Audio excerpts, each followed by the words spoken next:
This ghost town was underwater for 25 years, then it began to emerge from the depths. To the southwest of the Argentinian capital of Buenos Aires, a small resort town called Villa Epecuen once sat peacefully. Known to attract those seeking the benefits of the area's lake, a body known as Lago Epecuen, the town has since suffered a terrible fate. Torrential rains have sent the lake beyond its bounds. The area of Carway where Villa Epecuen is found is well watered, to the extent that its name translates as green place in the Mapuche language. It's a region much loved by the native peoples, who once made use of the salty waters of Lago Epecuen for healing. The native peoples have a story that explains the lake's saltiness, which is very high. They explained that Levuche Indians discovered a child after a blaze in nearby woods. They dubbed him Epecuen, which in their language means, almost burnt. Having won a battle with the Puelche people, Epecuen abducted Tripantu, the offspring of the chief of those whom Epecuen had been fighting.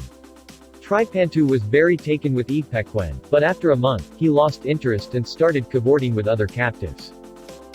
Whatever the truth of that story, the area's tribes considered the lake sacred. And over time, the European settlers of Argentina also started to notice the salty lagoon of Epecuen. In the late 1800s, people came to the existing village and began to pitch tents. The village began a new life as a tourist spot when it was officially founded on January 23, 1921. The settlement was known as Villa Epecuen, and it rapidly attracted visitors. They found it easy enough to get to the spa town because it already had a handy transport link to Buenos Aires. Because of farming in the area, there was a railway track joining it to the nation's capital. Now the trains that carried grain as freight from the area of Lago Epecuen to Buenos Aires would bring a different cargo back. Visitors, especially older Argentinians, came to test the healing properties of the lake. Lago Epecuen is nothing particularly special to look at. Indeed, it's just another lake in mountains that have plenty of them. But one thing that makes it very different is that it's incredibly salty. Indeed, of the world's waters, only the Dead Sea contains more salt, and its salinity outstrips that of any of the world's oceans by 10 times. This salinity is perhaps boosted by the long droughts that the region suffers. Indeed, almost as soon as it was founded, the town of Villa Epecuen underwent a long period without rain. We'll come back to look at how attempts that the local authorities made to help Villa Epecuen's tourism thrive despite the drought brought catastrophe. In any case, the saltiness of the lake had made it a center for therapy. Among the ailments that it's said to cure are rheumatism, anemia, skin problems and depression. It's even thought to be useful for those who have diabetes, so it was no surprise that it attracted wealthy tourists from Buenos Aires. And the denizens of Buenos Aires weren't alone, as they were joined by people from across the globe. The lake was particularly popular among Jewish people, who saw it as being similar to the Dead Sea. At its height, the village saw tens of thousands of visitors, with enough space in its hotels for 5,000 visitors. By the 1970s, the town itself housed in excess of 5,000 people. And not far off, 300 different businesses operated there. These included not just hotels, but also spas, museums and shops. On top of that, some of the townspeople were employed by industry that took salt out of the water to use in making glass and drugs. However, the drought meant that the lake evaporated some. The result was that the water's edge retreated from the town and its hotels. So, the locals had to build long piers out into the lake and create trenches to bring its water close to the tourists. Sometimes, the tourists even rode in the wagons that the miners used to ship salt into town. In the 1960s, the local government shifted the focus of tourism to try to attract younger people. It built campsites and held music festivals. There was even a complex for swimming in the town. The shift worked. Soon, Villa Epecuen came to be seen as a fun destination for families as well as a health spa. But the hoteliers didn't want the reason for the town's existence to disappear. They pushed for a means to keep the lake supplied with water. So, the government of the Buenos Aires province constructed the Ameghino Canal. This was a series of channels that connected the area's lakes together and kept them all from running dry or flooding. However, in 1976 Argentina underwent a coup d'état, which left no one in control of the canal.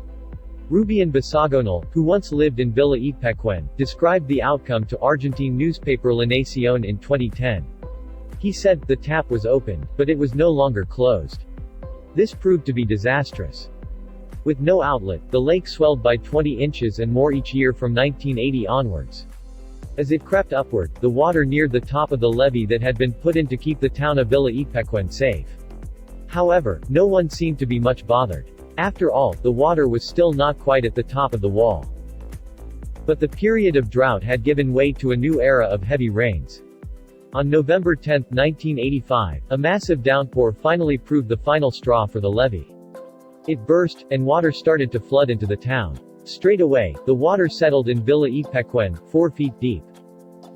It came as a shock to the locals, but they remained hopeful. They thought that the water would drain back once the rain had passed. So, they climbed onto the tops of their homes and waited it out. But the water did not recede, and a couple of days after the lake had broken its banks, the town was predominantly abandoned. Indeed, far from receding, the water continued to rise. Each hour, it went up by close to half an inch. This carried on for a fortnight after the levee broke. The town was now under enough water to submerge a human being. What had only shortly before been a thriving tourist town had become deserted, sinking ever further beneath the waters. One of the people who had lived in Villa Epecuen was Norma Berg, who in 2013 told UK newspaper The Daily Mail that she had lost her pets in the flood. She said, "I had a bunch of cats and dogs, and they ran away a couple days before the flood and I never saw them again." With only a single exception, the people of Villa Epecuen fled. Most went to live in nearby Carway, a small town no more than 8 miles away. They had to give up their businesses and homes, dragging what they could away using tractors and trucks. In a flash, their existence had changed forever. Devastated, the people of Villa Epecuen had to get their lives back together. Most sued the government of the province. Some had to settle for only half of what they had lost. Those who could afford to keep up the action against the authorities eventually got back their losses, but not for another 15 years. Another of those who had to leave shared the story with La Nación. Ricardo Zappia told the newspaper, "We were left without money, without a house and without work. It was very difficult. You feel sadness and helplessness because it could have been avoided." Curiously, he had been able to revisit the hotel that he had lost. That was because in 2009 the pattern of the weather changed. Once more, Villa Epecuen started to see prolonged dry spells, and at long last the water levels began to drop. Indeed, they did so rapidly, so much so, in fact, that the town rose from the waters. These days it's no longer submerged at all. When photographer Federico Peretti visited the town in 2011, he was able to stay in the old slaughterhouse, a massive building in the town. Unsurprisingly, given that it had lain for more than 2 decades in a salt bath, he noted in a piece for Vice that it had a strong scent of the sea. So did the rest of the town, but it was no longer a home for fish. Although at that time, most of the town had emerged from the sea, Lago Epecuen was still a constant presence. The photographer could hear it slapping against the street nearby. Peretti described the sound of the gently breaking waves as disorientating. And the road that sat outside the slaughterhouse soon disappeared into the water. Outside were trees that had died. To Peretti, they seemed as though they died in a fire and not from drowning. The roots of the trees sat in knots a yard above the land. The photographer described the weirdness of the trees being still set out in the straight rows that they had been planted in. After all this time, remnants of life had survived. Littering the trees were such things as signposts, beds, crockery and glassware. Here and there, bottles that had once held soda poked out of what had, until recently, been the lakebed. To Peretti it looked somewhat similar to how he imagined the ocean floor must look. If one was to walk through the avenues of trees, one could come across abandoned hotels. The ruin is accessible on foot, or it was when La Nación visited in 2010. But the floor is treacherous, riven with cracks made by roots. Bricks have tumbled out of the walls. These ruined hotels are streaked with salt. Indeed, the whole town presents the eerie sight of salt-covered ruins. Houses have collapsed, and ironwork has rusted. In one place, a flight of stairs leads up to nothing at all. But in others, all that is left is rubble and mud, giving way to water that still conceals some of the town's outskirts. According to Peretti, few people in Argentina's capital knew about Villa Epecuen. It was nevertheless featured as the backdrop for music videos and sometimes popped up as and finally, on the news. The widest exposure that it received was in a documentary about the only person who didn't leave. That person is Pablo Novak, an elderly man when Peretti encountered him. Not only did he not leave with the others when they went to Carway, but he was still there when the photographer visited. Novak eked out a meager living in his hut of stone, furnished with a hob and a fridge and decorated with calendars. One might imagine it a lonely life to be the last survivor of Villa Epecuen's population, but Novak had no complaints. He told the Daily Mail, "I am okay here. I am just alone. I read the newspaper, and I always think of the town's golden days." He kept busy by taking long cycle rides through the remnants of the town.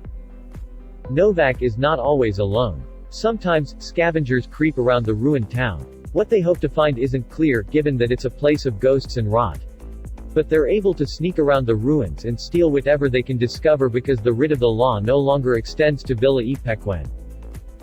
Although no one felt that the town was worth rebuilding, it's still a place for tourists to visit once more.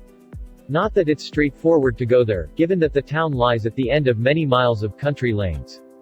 Indeed, to drive the 340 miles from Buenos Aires would take you 6 hours minimum.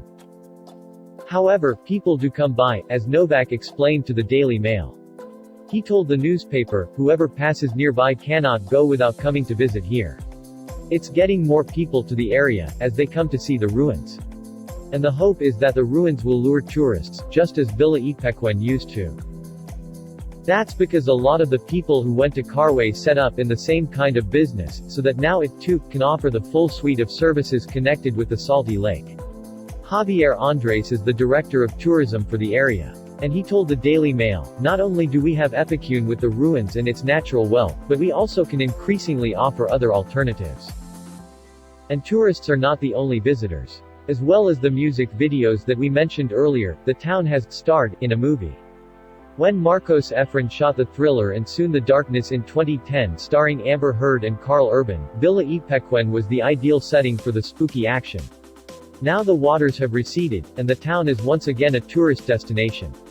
But if no one fixes the problem with the lake, who knows what will happen when the weather pattern changes again and Villa Epecuen is once more beset with heavy rains. Perhaps the town will once more vanish beneath the surface of its salty waters?